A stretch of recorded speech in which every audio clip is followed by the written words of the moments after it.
Suzanne Maloney, at Maloney Suzanne, Deputy Director of the Brookings Foreign Policy Program and Senior Fellow in the Center for Middle East Studies. After months of speculation and a flurry of last-minute European diplomacy, Donald Trump has taken perhaps the most consequential decision of his unconventional presidency with the Tuesday announcement that he is reimposing U.S.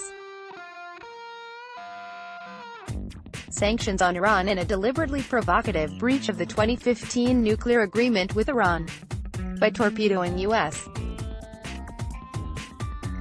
adherence to the accord. Trump has all but guaranteed its collapse, a move that opens the door to the unfettered resumption of Iran's nuclear program and unleashes unpredictable escalatory pressures in an already volatile Middle East. The premeditated American dismantling of an agreement that was the product of more than a decade of intense diplomacy and economic pressure marks a staggeringly counterproductive step. That it was undertaken over the vocal objections of Washington's closest allies and without a clear strategy of mitigating the newly heightened risks of Iranian proliferation and conventional retaliation represents an abdication of American leadership on the international stage that is unparalleled in recent history. The only question that matters is, how is America safer now? If the president truly believes that the JCPOA's far-reaching inspections regime and its restrictions of 10, 15, and 25 years are somehow insufficient to guard against Iran's unshakable yearning for a nuclear weapon, what risks then are posed by the evisceration of all constraints? Nathan Sachs, at Nathan Sachs, Director and Fellow in the Center for Middle East Policy, the main question in the wake of Trump's announcement is the same that faced opponents of the JCPOA when the deal was struck: what is your alternative? Critics of the deal had valid concerns on the deal's shortcomings and on the cost of loosening the pressure on the Islamic Republic, but they repeatedly failed to convince most countries in the world that they offered a serious alternative. Trump, returning to familiar themes about his negotiating skills, suggested that Iran could strike a new deal with him. More realistically, as I argued elsewhere, the alternative is an open-ended standoff with Iran, deterrence. This can be a serious approach, if, and only if, one is willing to sustain the pressure through a comprehensive strategy and signal credibly that one is willing to back up one's threats. This is now the unenviable task of the administration in the new era we've just entered of a Trump-charted Iran policy. Bruce Riedel, Senior Fellow in the Center for 21st Century Security and Intelligence and the Center for Middle East Policy, Saudi King Salman and his son Crown Prince Mohammed bin Salman are the most anti-Iranian leadership in modern Saudi history. They have broken relations with Tehran and characterized it as a Hitler-like threat to the world. They have already welcomed President Trump's announcement and sanctions. If oil prices rise, the Saudis will welcome that too. But the Iran nuclear threat is not Riyadh's top priority or concern. The Saudi priority is the missile threat from Iranian technology and expertise provided to the Zaidi Shia Houthis in Yemen. Over 125 missiles have been fired at Saudi cities since the war in Yemen began. Since last November, Riyadh has been a target. Saudi air defenses have shot down many of the missiles, but the pace of attacks is increasing along with the range of the missiles. The Iranians are posing a clear and immediate threat to the kingdom. Of course, the Houthis are responding to the Saudi airstrikes on Yemen and their blockade of Yemen. This week, the Saudis bombed the president's palace in Sana'a. The Iranians are playing with fire by assisting the Houthis with missile technology. President Trump referred to the issue but offered no specific response. Efforts to stop Iran's technology transfers have proven ineffective so far. A move to reprimand Iran in the Security Council was blocked by Russia. The president did refer to Iran's sinister actions in Yemen and its meddling in the region. This is Saudi Arabia's second priority. Iran has outmaneuvered the Kingdom for influence in Iraq, Syria, and Lebanon in recent years, in addition to the role it plays in Yemen. Hezbollah and its allies just outpolled the Saudis' allies in Lebanon's elections, in another setback for the kingdom. The Saudis are now going to press the U.S. administration for a strategy to stop Iran's support for the Houthis and their missile capabilities. They will want a strategy to roll back Iranian influence in the region and undermine Hezbollah. The Trump decision to exit the JCPOA will actually make all that harder, because it splits the Americans from the other signatories to the deal and weakens their willingness to confront Iran for now. Suzanne Maloney, the only question that matters is, how is America safer now? Dan Byman, at DeBeeman, Senior Fellow in the Center for Middle East Policy, once again we see the triumph of symbolism and domestic politics over foreign policy substance. We have a decision without a plan. The president can announce to Americans that he acted tough, but the reality will be policy confusion, with allies looking elsewhere for leadership. Hadi Amar, at Hadi Amar, visiting fellow and project director, by ditching the Iran deal this week, and opening the U.S. Embassy in Jerusalem. Trump has demonstrated that he is willing to upend standing conventions, world opinion, and go back on America's word. In doing so, he has further alienated key European partners, France, Germany, and the United Kingdom, and Eurasian rivals China and Russia in a manner that makes the Middle East a far more dangerous and conflict-prone region today than it has been in years. Trump has also likely created a pathway for Iran to build stronger relations with Europe, Russia, and China to maintain the deal. How will this impact the Israeli-Palestinian conflict and Israeli and Palestinian security writ large? Israel is already on alert for conflict with Iran. The announcement will also put the opening of the U.S. Embassy in Jerusalem on May 14 in a different, darker light. Recent polling suggests that by a ratio of 20-1, young Arabs see the Sunni-Shia divide, which the Iran deal exacerbates, as bad for the Middle East.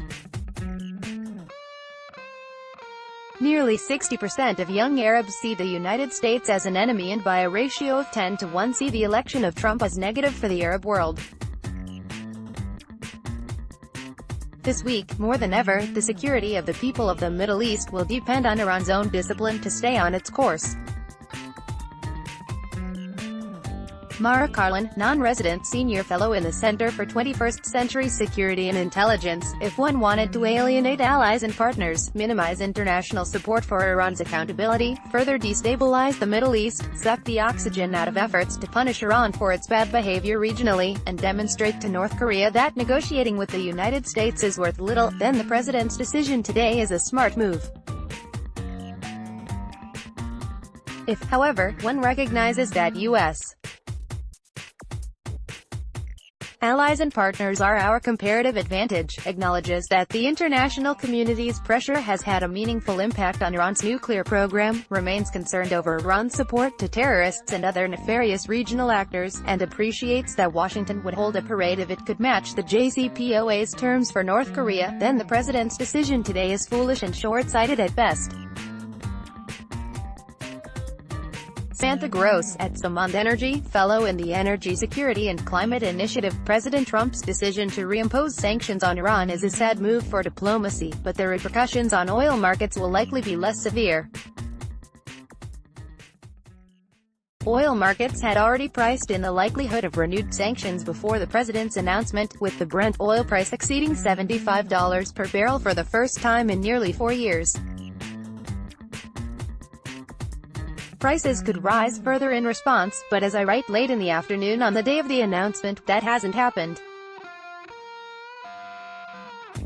The reimposition of sanctions is expected to remove about 0.5 million barrels per day (MBD) from the market over time. At the same time, the OPEC, non-OPEC supply reduction agreement is holding about 1.8 MBD off the market, meaning that there is more than enough spare crude oil production capacity to respond to a decrease in Iranian supply.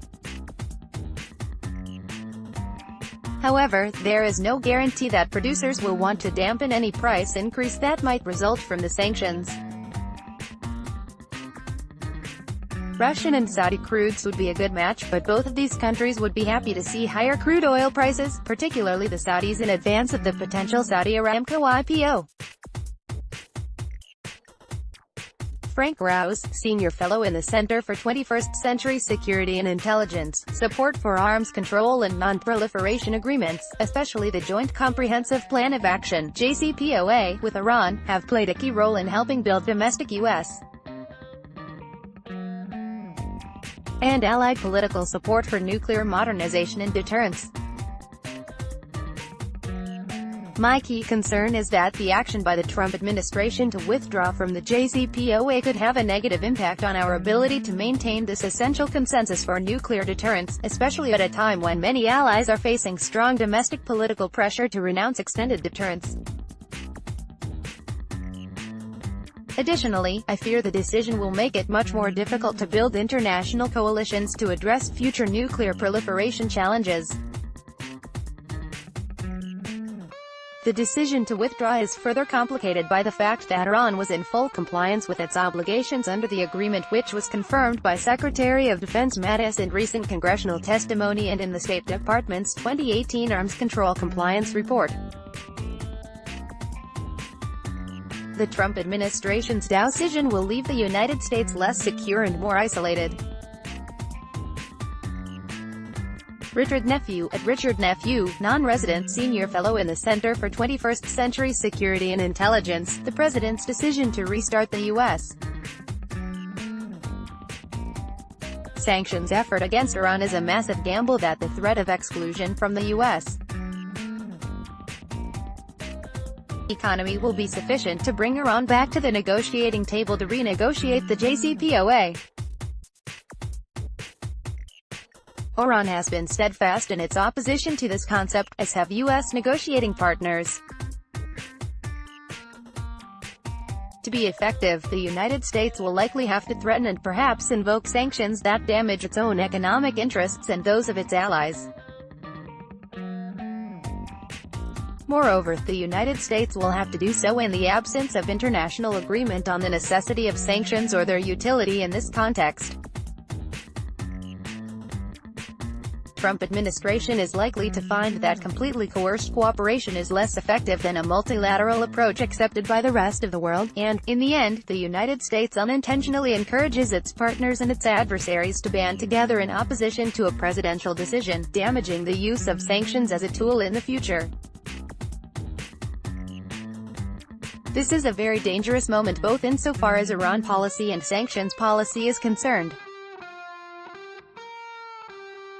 Stephen Pfeiffer, President Trump's decision will isolate the United States.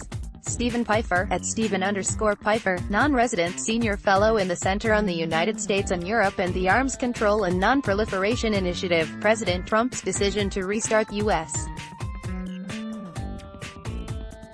sanctions against Iran and, in effect, withdraw from the Joint Comprehensive Plan of Action, is a profound mistake. Virtually everyone, including the State Department, Defense Department, and CIA, agrees that Iran was meeting its obligations under the JCPOA, which provides verifiable constraints on Iran's nuclear activities. President Trump's decision will isolate the United States. Indeed, our European partners in the agreement, Britain, France, Germany, and the European Union, have already made clear that they will continue to observe the JCPOA. The president also has ceded the diplomatic high ground to Tehran and created a new opportunity for Moscow to try to split Washington from its key European partners. And it appears that he has no strategy to get a better nuclear deal. Celia Billen, at Celia Billen, visiting fellow in the Center on the United States and Europe. As President Macron pointed out at the end of his state visit in Washington, President Trump turns out to be very